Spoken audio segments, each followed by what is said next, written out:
A lot of the times I see comments online around how DJs are just pressing buttons and like playing playlisted songs, but it takes a lot of preparation, and a lot of the work actually goes on much before you hit the decks, like a haphazard introduction in the mall, and it changed my life. I think that was the kind of pinnacle point as to how I was introduced to this whole world. It takes a bit of a bravery to challenge and educate on the dance floor, and I feel like more and more people are willing to do that because there's more and more of us doing it.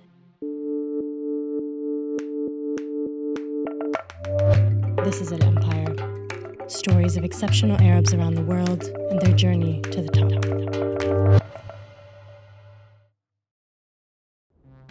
Hi, Nooriyah, welcome.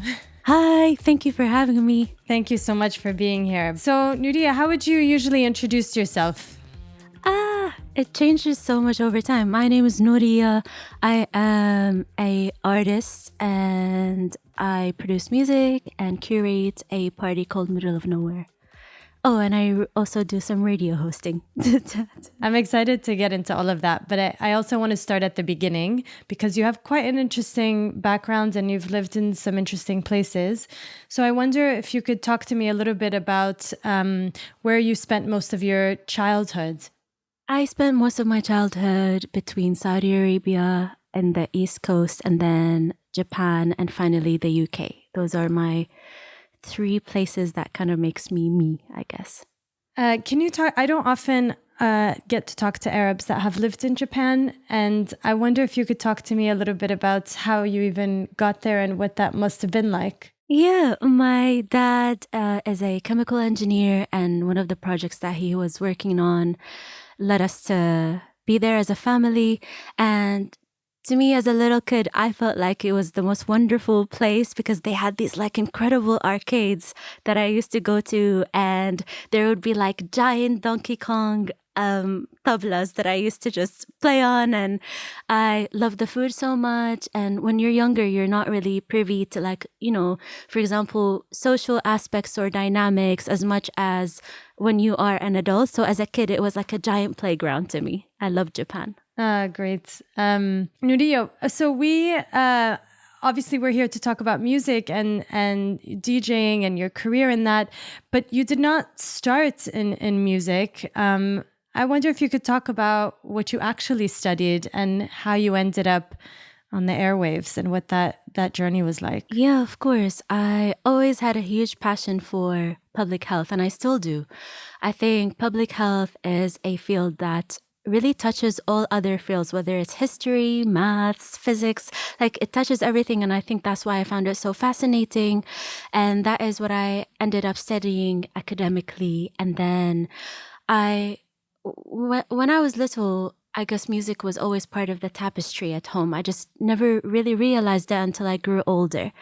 And I remember I would listen to the radio with Baba, like in the car, and I would always think radio is something that I can't access as a human. It's like done somewhere in Mars or in some different universe than the world. And I later, after finishing my master's in public health, I started going to community radios where I would do voiceovers like, "Good morning, you're listening to," that type of stuff. And then I remember seeing the decks over there. And when I was younger, I used to always pretend that I was a cashier because I loved pressing buttons. And then when I saw the music decks, the DJ decks, I was like, I need to learn because this is the best of both worlds, combining my love of music and also my love for pressing buttons. So that's how it came about.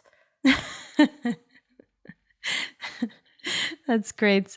But how did you even end up in a radio station? Like, obviously you just walk in, but how did you even get into that room? It was a really, really random story. It was actually at a point of frustration with my dissertation at the time. It was around child health in conflict zones. And I remember I hit I was stuck at the conclusion part. It was kind of a systematic review on the subject. And I was stuck and I said, okay, let me just go to the mall, just walk around by myself, maybe like a tea, and maybe things will feel a little bit easier on me. And I randomly met a and now someone who is a dear friend of mine at the mall. And I remember he mentioned to me how he works at a radio station called Radar Radio. And Radar Radio, for those who don't know, is a London-based community station that no longer exists for various reasons. But he was kind of my introduction to that existing for anyone who wants to learn a thing or two about radio. And that was my introduction, like a haphazard introduction in the mall, and it changed my life. I think that was the kind of pinnacle point as to how I was introduced to this whole world. The story that I heard is that he liked your voice. Indeed, yeah. I was asked to do voiceovers, yeah, through that. Yeah. And had you been told that in the past? Yes, that you had a really good voice? I still get told that. Sometimes it's like I get told that I should do cartoon voiceovers, which I'd love to. But I get told to do like audiobooks or late night jazz shows. Like you'll be like, good evening. But I really enjoy voiceovers. There's something really lovely about storytelling when you can't see, who's talking. I love that about voiceovers. Yeah. You talk a lot about your dad, listening to the radio with him. And obviously he's a musician himself. We'll get into that a little later. But once you started to develop this kind of love for radio and music, did you talk to him about it often? Like what were those conversations like? I actually didn't. I just remember I used to wake up at like 3:30 a.m. to go to the breakfast show in West London in like a very nook and cranny station. And they would be like, what the hell are you doing? But I wouldn't speak to them about it much because I felt at the time I had like such a huge shyness around the idea that I am in public health, but I'm doing something so different outside of that. And I just wasn't sure how to approach it really. And at the time, I didn't talk to them much about it until maybe 5 years or 6 years on when things got a bit more serious. That is great. What did they think you were doing at 3:30 in the morning? No, they knew what I was up to, but they didn't really understand what it was. Like, I'd be like, I'm going to the radio station, but they didn't understand what that entailed, really. Yeah. Yeah. And what was that conversation like when you finally did tell them? I think I just showed them. I think it was kind of the first Arabic interview I've done on TV. And then I just showed them a clip and they're like, oh, we get what you're up to now. Was there any sort of, obviously it's more common now, but it's still not as common to be a female DJ, and especially an Arab female DJ. Were there any kind of hesitations or a little bit of like, qualms around that? I think parents want the best of you, and sometimes parents see foreign ideas or things that they're not used to as risks, right? And that's so natural. Yeah. I understood that would be the case when I told them about this. And naturally, my mom would have, some hesitations around what this might mean around my safety. And especially, I feel like the club has such a, when you play a music set, the club has such a specific connotation. But totally. When you go there, or when you, for example, especially when I'm curating parties, there's a different safety that I make sure happens. And when I explain to my mom those certain concepts, she kind of is more at ease about it. But I understood, like, if I had a child who was like, okay, I'm going to be playing music into the umpteenth hour of the night, and then I'm also traveling all over the globe for it on my own mostly, I would also have some worries. So would I, definitely. When you entered the radio, radio station, and in those years that you started kind of building up, can you speak to me a little bit about like the journey? How does it start? I mean, do you get to, you start off pushing 2 buttons and then eventually you're at 20 buttons? Like, what is the progression like? And how do you start, just voiceover, and then suddenly become this start curating? I guess what I'm asking is like the trajectory of that first day in a radio station to suddenly, traveling all over the world. Ooh, it just takes... It's a big question. It is a big question, because also everyone's journey is completely different. But I think with technically with the pushing buttons part is all about practice. You also have to love it. Like you have to love not just performing, but being able or willing to make sacrifices because of the time that it takes, but also the time hours in the day that you have to work. There are so many different personal sacrifices that you have to take. And to me, what that journey looked like was starting in radio, producing, or I guess playing a lot of mixes for different radio stations in order to share my sound with different people and different kind of groups of people, whether it's in a radio station in New York, a radio station in Australia, whatever it may be. Just doing a lot of work, if I might add, for free for the first couple of years. That tends to be the way it is. And then you start slowly. I remember I used to take like 4-hour sets in the beginning just so I could practice 4 to 6 sometimes. And you kind of learn a lot when you do that. You learn about how to manage your nerves when you first begin a set, what story you want to tell through the set, and it's just a lot of practice, I think. And then you build sort of like a musical community around you, and then they kind of, hug you through it, I guess. Yeah, that's how it's been. Yeah. Hold your hands and hug you through it. Yeah. What does it take? I love that you use the word like what story I'm going to tell through every set. How do you begin thinking about what story do you want to tell? And then what is it like for people that have, like me, like no clue what DJing would look like or what making a set would look like? What is that? What are the steps that it takes for you personally? I'm really happy you asked that question because a lot of the times I see comments online around how DJs are just pressing buttons and like playing playlisted songs, but it takes a lot of preparation and a lot of the work actually goes on much before you hit the decks, right?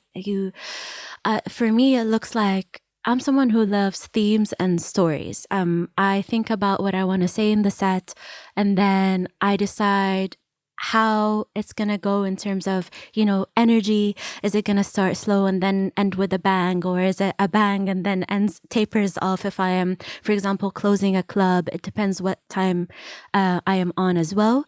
But there's a lot that goes onto it, including, for example, which keys the songs are. If the keys of the songs that you're mixing are aligned in terms of tempo as well. So there are some constraints. It's not just kind of playlisting any song in order for a set to sound sonically well. That's the process. And how do you go about finding the songs that kind of match the story that you're trying to tell? This is sort of something like a music producer would do in terms of collecting samples, right? It would be years and years of building crates, and you also define your taste as you go along and as you listen to different things. That's how it works, I would say. And I think there's such a beautiful kind of beautiful musical corners that exist. And the more you're immersed in different things, the more you will find gems in between. Yeah. How much of your life is just like scouring the internet or, looking for unknown sounds? Like how much of your life is that? I think like a good 70%. Yeah. Yeah. That's great. In my PJs as well. I'm always in my PJs when I do that. Me too. I'm just PJs actually from the bottom down right Listen, now. I wish I was like that. I'm extremely jealous right now. That's usually what I do. But, now everyone knows I always wear PJs when you're talking to me over Zoom. I think it's the way to go. It's the only way to go. When you started DJing, how did that feel? Like if you can recount or maybe take me back to the scene of your first DJ set publicly, like with an audience, maybe in a club. What was that like? Set the scene for me, and what was going on like in your hearts and in your minds? I just remember I had prepared for that set for so long. Like, I just remember I wanted it to be perfect.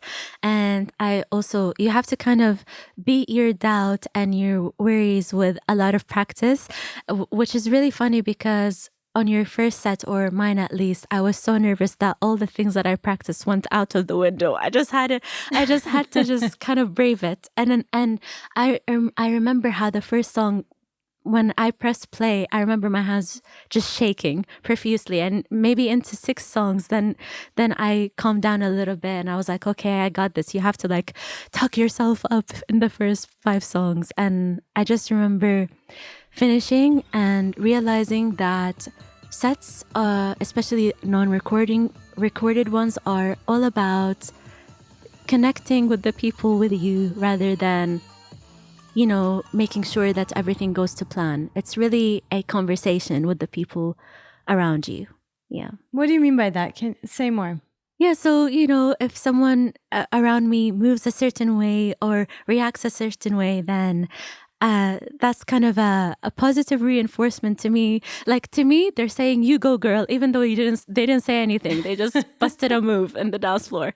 And then I kind of respond to them, you know, I'll be like, thank you. Here's something else you might like. You know, it's like a conversation, I feel. I love that. That is great. Because it's also, as someone that, like, you know, is listening to this music, like, maybe we can talk about your boiler rooms, but like even watching that video, I was like amped. I was hyped. It looked like everyone in the room was just like loving it. And it was, it was one of those things that you don't often see, but you could tell that, yeah, all the people there were dancing with you, were like, you were amping them up and they were amping you up. And is that like common? Is that how, like, or was that a special night for you? I would say it's common, but that night was especially kind of joyous in such a strange way, because if you watch the video, you might think that I've known those people for maybe, I don't know, 5 to 10 years, and they're my friends backing me. But probably 90% of those people behind me who are supporting me are strangers, which is the beauty of music. Like that, there was such a deep connection that day that I can't even describe. And it was like the cherry on top of everything. Like, it was, I had to go home and kind of just lay on the floor of my flat like a starfish and just shed a few tears, because it was beyond my imagination how it went. Yeah. Well, I think a big part of it was also your dad being there in the beginning. Yeah, and playing. He was very loved and adored during that set, and a lot of people really welcomed him, and it was really sweet. Also, he said a dad joke at the beginning, and I was so embarrassed. I don't know if you guys noticed, but he was like, I didn't hear it. He was like, he basically was sweating profusely because it was really, really hot in the space. Also, poor dad, his oud, like the tuning really went bad because of the heat in the space. Things move, and he was like, he stopped everything. He's supposed to start performing at that moment. He stopped everything and looked at me, and he said, Nooriyah didn't say that it was an actual boiler room. And then I was like, Baba. And everyone started laughing, and it's like a moment online that people laugh about of Baba saying his uncle jokes. I love that. How did it, did you just wake up one day and just think like, you know what, I want to bring my dad into this? And was he like game from the very beginning? Like, what was that like? Yeah, I woke up and I was like, what's something I could do to also just honor the stuff that I used to hear at home? Because he's always playing the oud. He even plays the oud in the toilet whenever he has a chance. Like, he's just playing the oud everywhere. And I said, I need to honor that somewhere, and everywhere also includes boiler room, my boiler room set. And I asked him, and he asked a few questions. He's like, what does this actually mean? Like, what is a boiler room, aslan? Like, to begin with. And I explained, and then he was game, and we actually only practiced for maybe a maximum of 20 minutes for that. And I was grateful because at the time I was producing the whole event and I had a lot on. So he made my life so much easier. It's so sweet to have his support in that way.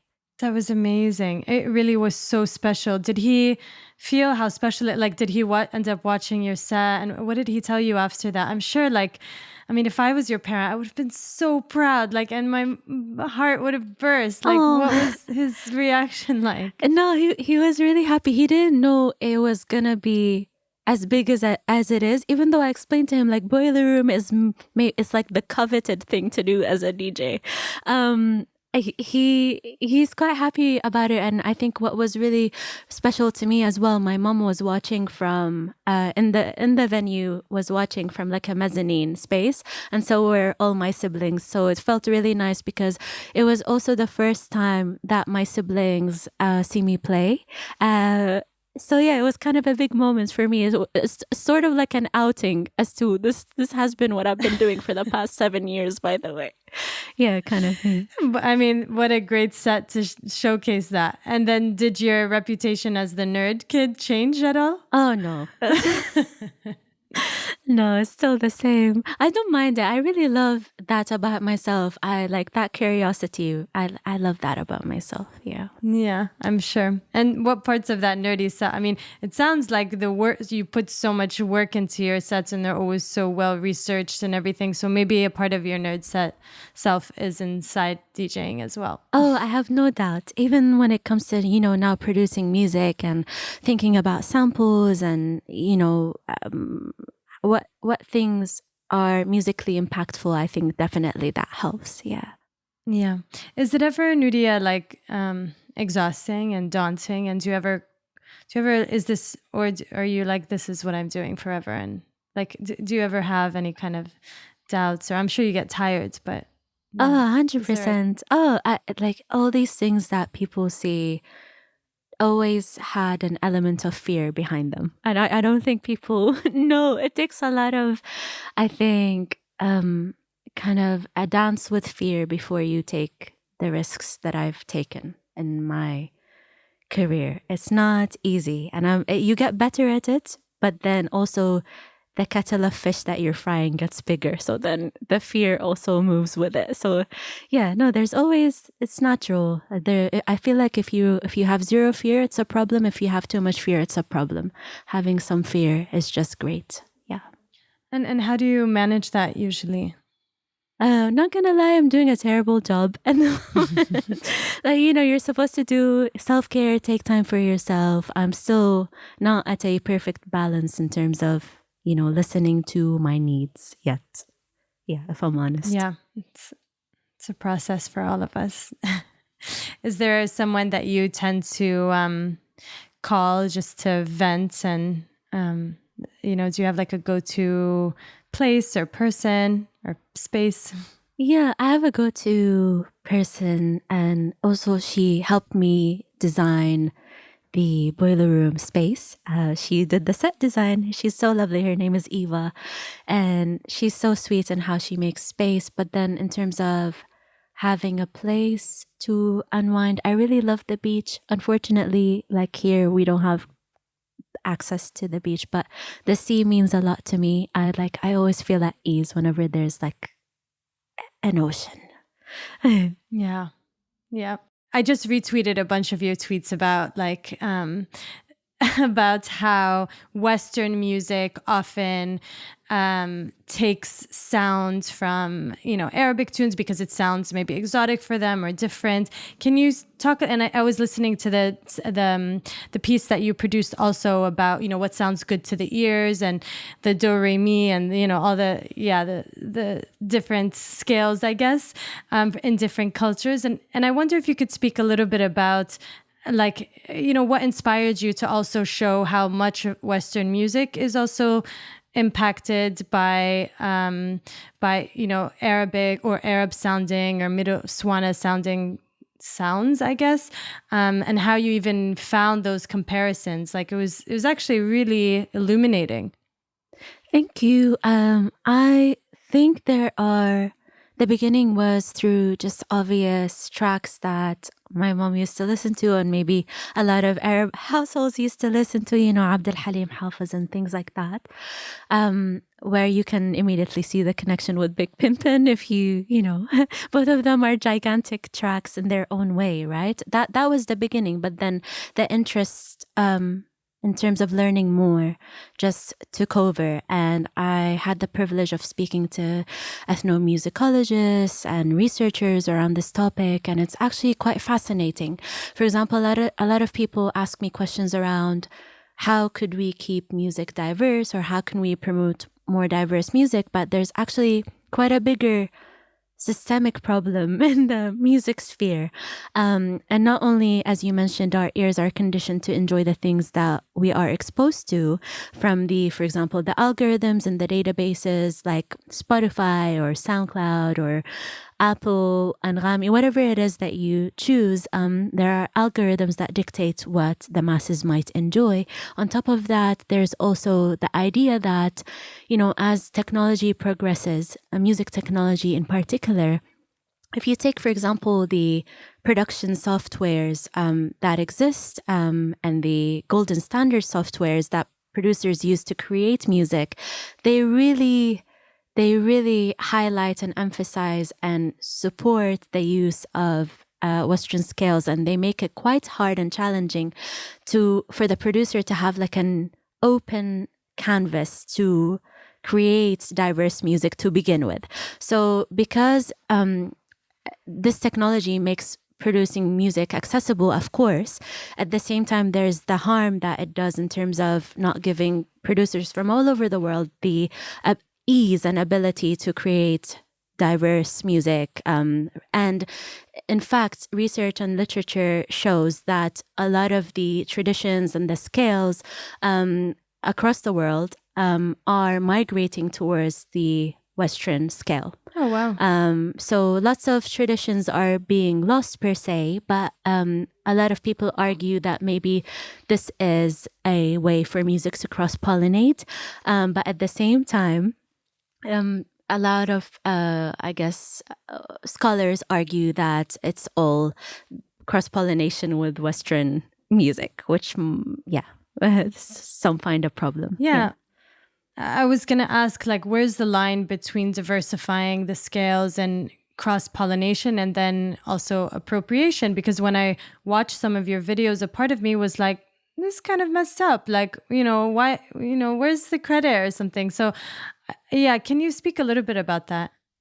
Yeah, I feel like that's an interesting one because I think there is nowadays more infrastructure, for example, to litigate some of these things, like, to actually do something about it. So I think the times were different, and it happens all the time, by the way, like, across cultures where music is taken and sampled. And a lot of people's argument, for example, regarding the Timbaland samples, especially, their argument was that sampling is such a big part of hip hop culture, right?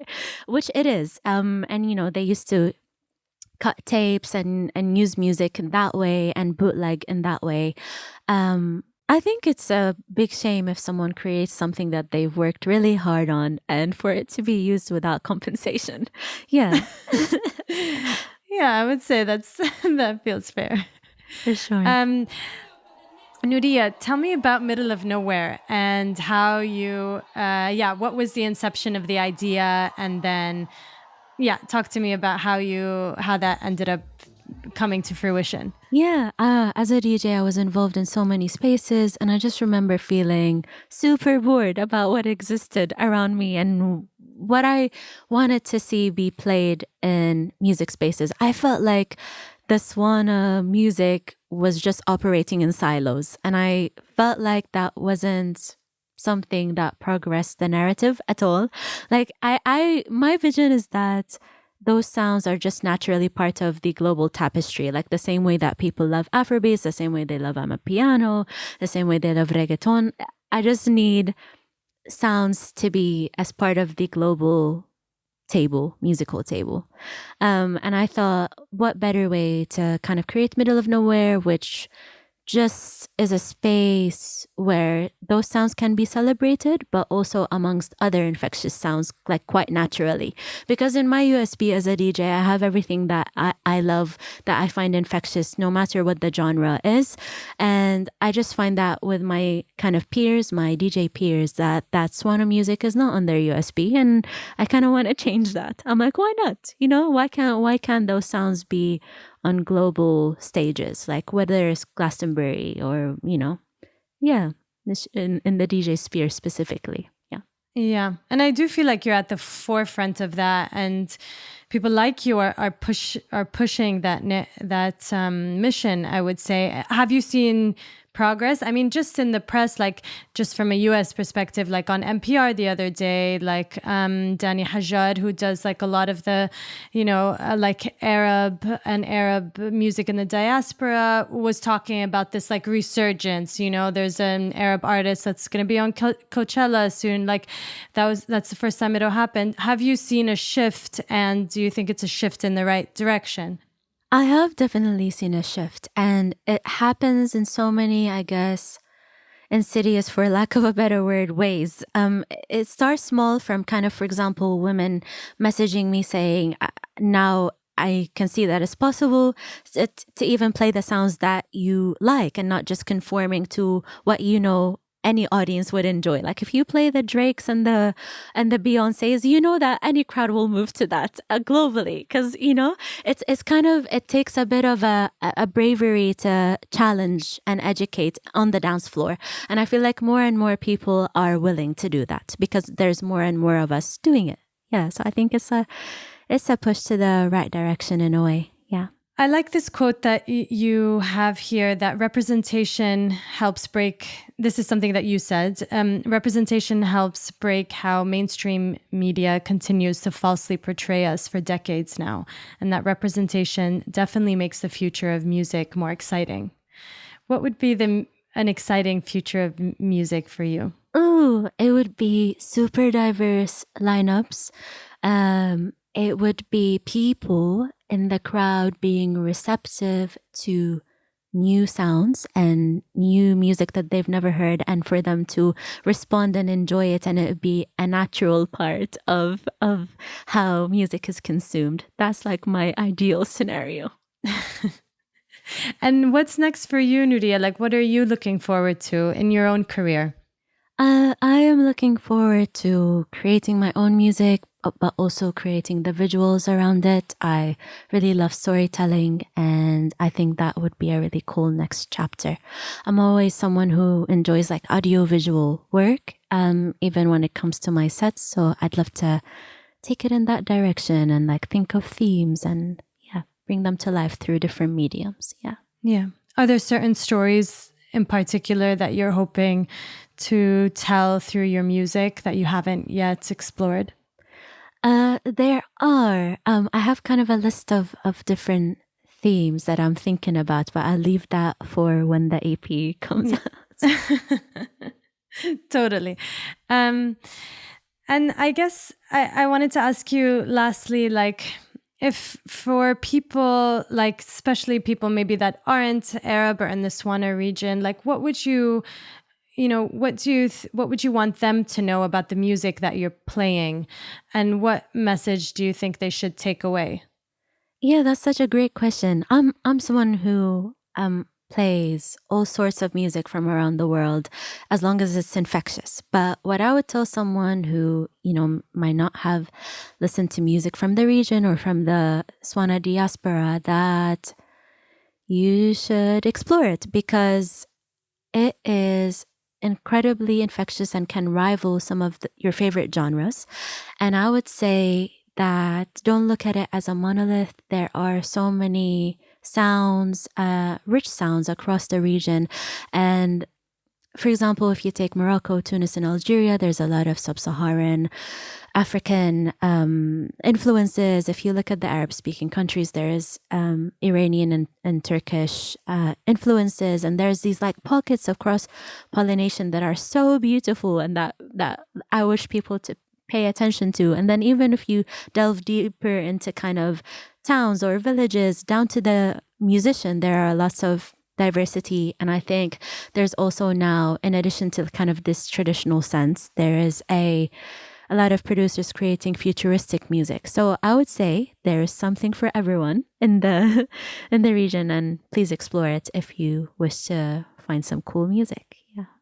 You, Nooriyah, teach DJ classes. Do you think anyone can be a DJ? Ooh, it depends. Actually, yes. My answer is yes, because it depends what you want out of it. Maybe it's something that you enjoy at home. It's all about knowing how to count. And I think, if you count to 4, you can DJ with practice. That's great. I will take you up on that. I'm not sure if that's true, but I'll try. I can't wait. You have to show me something if you ever try. I'd love to hear. I do want to try. I don't think I've always said to myself that I am not musically inclined, and but you know, I just think sometimes that's things that you say, and it would be good to, as you say, kind of dance with fear a little bit. 100%. Yeah, 100%. Yeah. Okay. Thank you so much, Nooriyah. It was so nice to chat with you. You as well. Thank you for such rich questions, and thank you for researching me, because I know, you took the time, and I appreciate it. Oh, it was a team effort. And it was such a pleasure. You actually really enriched my life. And like, I was listening to your set like this morning, last night. Like, it filled my heart. It like amped me up. And I just, even though I wasn't in a club and it was just me in my room, it was like amazing. And it changed my mood. It lifted my spirits. So I'm really grateful. You really have enriched my life. Oh no, that's so kind of you to say. I really appreciate it. I feel touched. Thank you. Thank you so much for taking the time, Nooriyah. Thank you. Take care. Take care.